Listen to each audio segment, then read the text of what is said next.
이번에는요, 북한 관련 얘기를 좀 해볼 텐데요. 북한이요, 지금 북핵을 다루는 미국 관계자들을 돌아가면서 비난을 하고 있어요. 그 얘기 좀 해보겠습니다. 한겨레 기사입니다. 북한 트럼프 참모 때리기다. 이렇게 제목이 돼 있고요. 폼페이오 장관을 비난한 데 이어서 이번에는 최선희 북한 외무성 제1부상인데요. 볼턴 비난을 했습니다. 뭐라고 했냐면요. 멍청하다. 외교 관계에서 이런 표현은 거의 가장 강한 비난 아닙니까? 그 상대방 보고 협상 파트너인데 당신 멍청해. 이건 협상을 하자는 건지 어떻게 하자는 건지 모르겠습니다. 북미 하노이 노딜 이후 신경전이 벌어지고 있습니다. 볼턴 핵무기 포기 압박하자 대응한 듯하다. 아무튼 북한이 이렇게 비판, 미국 측 인사에 대해 비판하고 있지만 폼페이오 장관 그렇다고 협상팀 바뀐 거 없다. 이렇게 얘기를 하고 있어요. 관련 기사 하나 더 있습니다. 보시죠. 북한 트럼프와 걸림돌 참모들을 분리한다. 이렇게 비난하는 이유가 바로 트럼프 대통령과 그 참모를 분리시키려는 북한의 의도다. 톱다운 협상 유지 전략 아니냐. 이렇게 해석을 하고 있습니다. 관련 영상이 있는데요. 보고 이어가도록 하겠습니다. 짧습니다. Nothing's changed. We're continuing to work to negotiate. I'm still in charge of the team. President Trump's obviously in charge of the overall effort. 네. 북한의 의도는 일단 이렇게 설명이 돼 있어요. 그런데요, 또 미국도 묘한 모습이 있어요. 그래서 미스터리라고 표현을 한 언론도 있습니다. 기사 넘겨주시죠. 이겁니다. 미국의 대북 시그널인가 자유조선 이 멤버 한 명을 미국이 체포했어요. 자유조선은 북한이 아주 신경 쓰고 이른바 굉장히 주시하고 있는데 북한에 대해서 여러 가지 비난을 내놓고 있는 거죠. 그런데 체포를 해서 이게 왜 체포를 했을까? 미스터리다라고 전하고 있습니다. 스페인 주재 북대사관 습격 멤버인데요. 미국 당국이 체포했습니다. FBI 연계설이 있는 상황에서 이 체포는 도대체 무슨 의미일까? 북한에 대한 어떤 유화책일까? 알도리가 없다. 이렇게 설명이 된 겁니다. 박원석 전. 예. 북한의 모습과 미국의 모습 두 가지 알쏭달쏭한 모습을 봤습니다. 의도가 뭘까요, 각각? 하노이 노딜 회담 이후에 예. 여러 가지로 상황 판단이나 원인 분석을 북한 측에서도 했을 겁니다. 예. 그 이후에 협상판을 좀 흔들어야 되겠다. 그리고 일종의 삿바 싸움을 해야 되겠다. 이런 의도에서 저런 발언들이 나오고 있는 것 같고요. 예.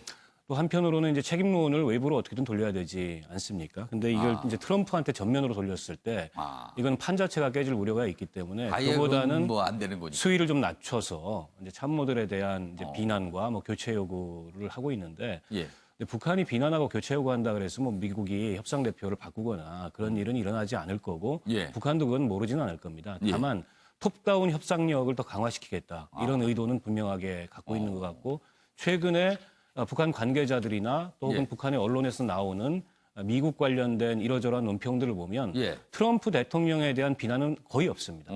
대부분 그 참모들을 향해서 하는 비난이고 여전히 트럼프하고는 좋은 관계고 그리고 3차 정상회담의 가능성도 물론 이제 서로 간에 열어놓는 그런 상황이죠. 그런 차원에서 이해하면 될 것 같고요. 그리고 자유조선에 대한 체포 같은 경우에는 이게 심각한 국제법상의 논란이나 외교 문제를 부를 수가 있습니다.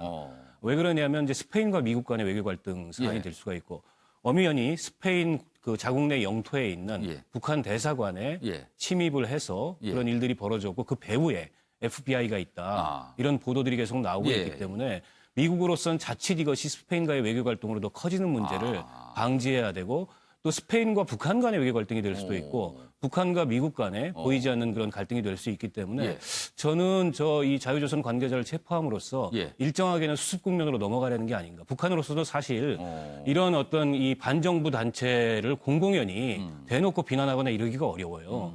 그게 이제 북한 국내에 자칫 알려지게 되면은 이 체제의 권위나 이런 거에 훼손이 되기 때문에 오히려 조용히 처리되는 게 그러니까요. 그래서 아마 서로 간에 이게 이제 일종의 그 해결 단계로 들어가는 그런 모습이 아닐까 싶습니다. 그러니까 이게 외교적으로 문제가 되니까 미국 입장에서 좀 방어를 할 필요도 있고 그리고 멤버 한 명 체포했다는 게 사실 어떻게 보면은 체포라기보다는 미국 당국이 보호하는 것 같기도 해요, 사실. 그런 의미도 좀 있죠. 이게 북한 쪽에서는 굉장히 노리고 있을 텐데요. 알겠습니다. 뭐 그런 의미들이 오늘 담겨 있는 것 같습니다. 다음 기사는 테러 소식이죠. 스리랑카 얘기입니다. 여기 보십시오. 불교 국가 스리랑카 피해 부활절 테러 용의자 7명을 체포했다. 아직까지 정확한 동기와 배우는 나오지 않고 있습니다만 이렇습니다. 성당, 교회, 호텔 8곳 연쇄 폭발, 외국인 27명 사망, 사상자 늘어날 때 이미 전 200명이 넘었습니다. 훨씬 더 늘어날 것으로 나오고 있습니다. 지금 보도에 따르면요, 8건 중 2건이 자살폭탄 테러다. 경찰 10일 전에, 열흘 전에 무슬림 테러를 경고했는데 막지 못한 겁니다. 뭔가 이상한 조짐이 있었다는 거죠. 굉장히 끔찍한 모습인데 사실 사진은요, 너무 참혹하기 때문에 이 정도 사진만 많은 언론들이 실었습니다. 사실은 사람이 200명 넘게 큰 변을 당한 거거든요. 그러니까 말도 못하는 모습들이 나타났습니다. 자, 다음 기사 하나 더 있습니다. 보시죠. 매일경제 기사인데요. 노트르담 대화재 복구와 관련해서 프랑스 내에 기부금이 엄청나게 모인다는 소식 자주 전해드렸는데요. 1조 기부에 역풍이 불고 있답니다. 노란 조끼가 다시 거리로 나와서 이렇게 시위를 벌이고 있는데요.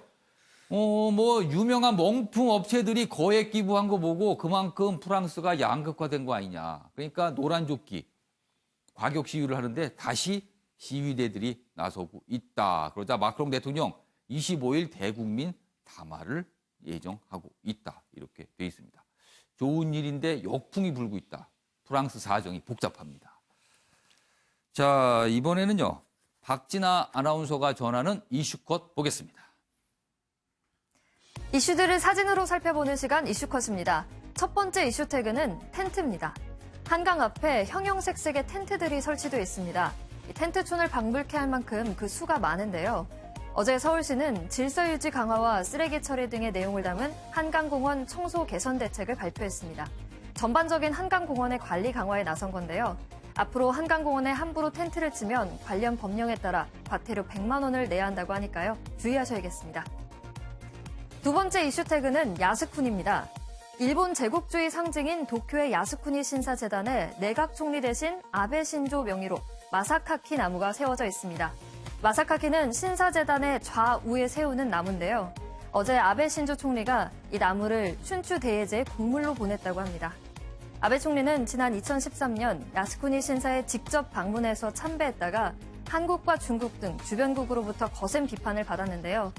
이후 직접 참배 대신 매년 이렇게 공물을 보내고 있습니다. 마지막 이슈 태그는 밥상입니다. 붉은색 옷을 입은 시민들이 밥을 먹고 있습니다. 그런데 음식을 올려놓고 있는 밥상으로 삼고 있는 게 6.25 전쟁 참전국 기념비였는데요. 어제 전쟁기념관 홈페이지 고객의 소리 게시판엔 참혹한 광경을 목도했다라는 글과 함께 이 같은 사진들이 올라왔습니다. 사진은 인터넷 커뮤니티를 통해 확산됐고 누리꾼들의 비난이 쏟아지고 있습니다. 지금까지 박진아의 이슈컷이었습니다. 자리가 마땅치 않으니까 그럴 수가 있긴 한데 저런 모습은 보여주면 안 될 것 같습니다. 자, 아침의 매일경제 오늘은 여기까지입니다. 시청해주신 여러분 고맙습니다.